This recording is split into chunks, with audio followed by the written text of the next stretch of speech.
Hello and welcome back to the weekly series. My name is TheSunlightBlade and you are watching week 8 of the weekly top 10 countdown. If you're new to this series or you haven't seen any of the previous episodes, then this is the show where the community members submit their own footage relating to the topic of the video, which this week is top 10 ranged kills. If you want to know how to submit your own footage for next week, wait till the end of this video and I will explain how you can submit your own footage. Otherwise, let's jump right into this week's countdown at number 10. So, at number 10 we have Flowlance, and he's dual wielding Quillax Free Swords, which is one of my favourite weapons to dual wield.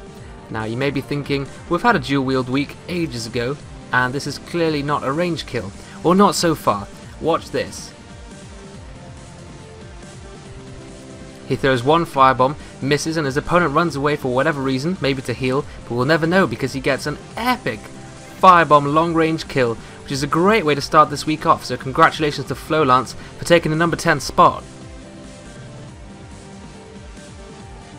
Taking the number 9 spot we have the mighty Yusef 2, and this submission really did make me laugh because we've got two players here with extremely high damage outputs, and it just made me chuckle a bit seeing them fight each other and tear each other to pieces, basically is what this fight was, but it's part of the game so it's all fair.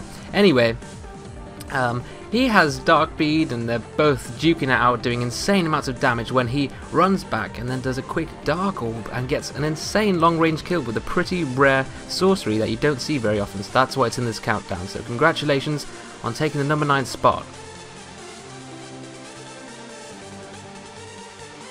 Taking the number 8 spot is a deadly long range assassin. We have Finku94, who's using Go's Great Bow to do a very long range shot on a unsuspecting red phantom, and he actually does 814 damage, which is a crazy amount, but it doesn't matter because the full kills the red phantom anyway, so congratulations to Finku94 on taking the number 8 spot on this week's countdown.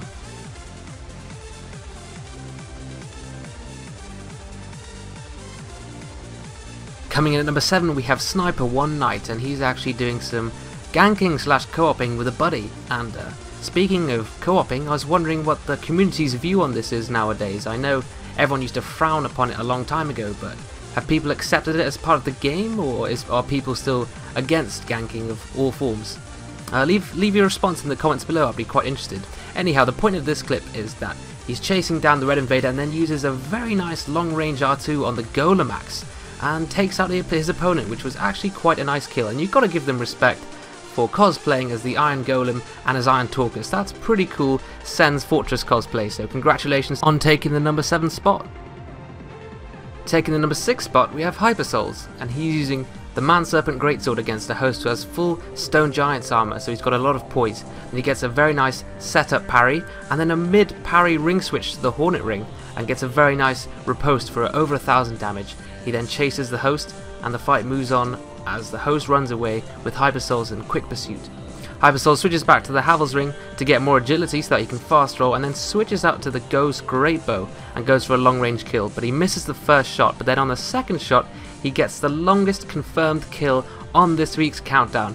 Very nice, the host almost got away past the dragon torso, so that was amazing. Congratulations.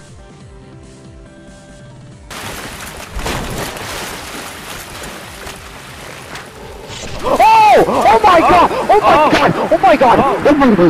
Oh my god! Oh my god! Oh my god! Oh my god! Oh my god! That was a very nice 360 bow kill. What made it even more impressive was the fact that it was the last final killing blow, so congratulations to Dr. Shadow. At the number 4 spot we have Jutas 1988, and he's in the upper levels of Sen's Fortress, and of course the Giant's firebombs don't hurt him because he's a red invader, and he's basically keeping the host at bay in the room where he's too afraid to come out and challenge Jutas, so Jutas eventually has to go in there and sort him out himself.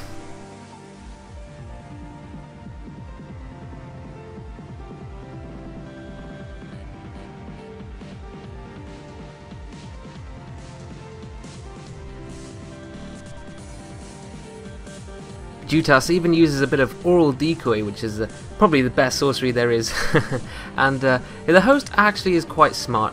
If you're against someone using a ranged weapon, it's definitely best to come into a tight space like this room, where they're at a bit more of a disadvantage because you can go right up to them and basically R1 spam, because if you're a ranger you probably aren't going to have that much poise and it's definitely best to get close and personal with the ranger. But anyway, he gets an extremely close ranged kill that kills the opponent just as he's jumping over the gap, so that was very impressive. Congratulations to Jutas. Number 3, we have Mr. I Won't Forget, and he's using what I believe to be the composite bow. And if you notice, it's his actual only method of engagement. It's all he uses the entire fight. And believe it or not, instability damage, as well as counter damage, as well as headshot damage, does stack up when using the Leo ring with a bow. A lot of people don't know that, but Mr. I Won't Forget is taking full advantage of that fact and getting up some insane damage counters as he peppers his opponent with arrows and uses Lloyd's talismans to prevent him from healing, and all in all does a very nice fight. So congratulations to Mr. I Won't Forget for taking the number 3 spot.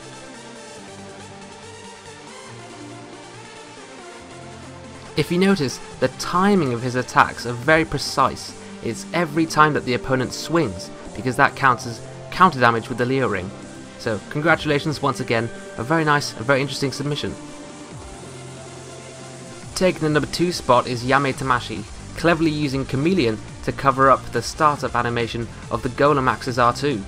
A very nice R2, definitely a very good weapon that's underused. The R2 is actually quite hard to spot by many players, especially if you unlock and then do it as you turn around, as Yame Tamashi is doing here. And he actually gets a very nice parry with a mid parry ring switch to the Hornet ring, which is very impressive. And then the rest of the fight just goes really well, almost a flawless kill. And the very final killing blow is something quite unexpected, but just so casual, so watch out for that. And you guys know me, I'm all about the strength weapons, so mad props to Yame for using some awesome strength weapons, and then finishes it off with an epic firebomb kill, very casual, very smooth and slick, so congratulations to Yame Tamashi. Taking the number 1 spot this week is Ferdis, and the reason he takes the top spot on this week's top 10 countdown is because all he used were ranged weapons. He didn't use a single melee weapon, or casting, or miracle, which I was definitely very impressed when I noticed that. Even with the Darkwood Grain Ring, it's actually quite challenging to have a fight only using ranged weapons and bows. As you can see, it's fairly close in this fight, although Ferdis clearly dominates his opponent, showing some really nice skill. He also uses black firebombs. Occasionally he did one at the start of the fight, so well done to Ferdis, it was very impressive, and I'll let you guys enjoy a master at work.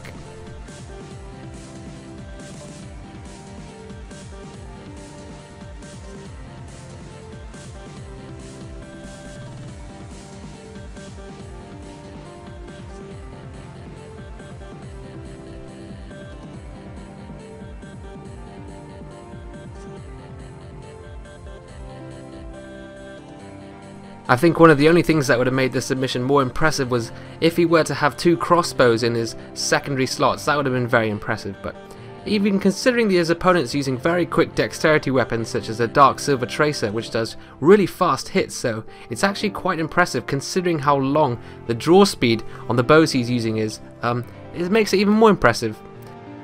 So hopefully you guys have realised that you can use anything in Dark Souls and it can be viable, and more importantly, it can be fun. Now, I'm not saying that strength weapons and weapons like the Dragon Slayer Great Bow as shown here aren't more challenging, but who doesn't love a challenge? Anyhow, congratulations to Ferdis as he takes the final killing blow of this countdown, taking out the Red Phantom in one hit. Congratulations on taking the number 1 spot on this week's countdown. Thanks for watching, and remember I put out top 10s every week, so feel free to subscribe so that you never miss any. Next week's top 10 is top 10 cosplays. If you want to know how to submit your footage, all you need to do is record your footage, upload it to YouTube, and then send it to me in a private message giving me permission to use your footage. Thank you for watching once again.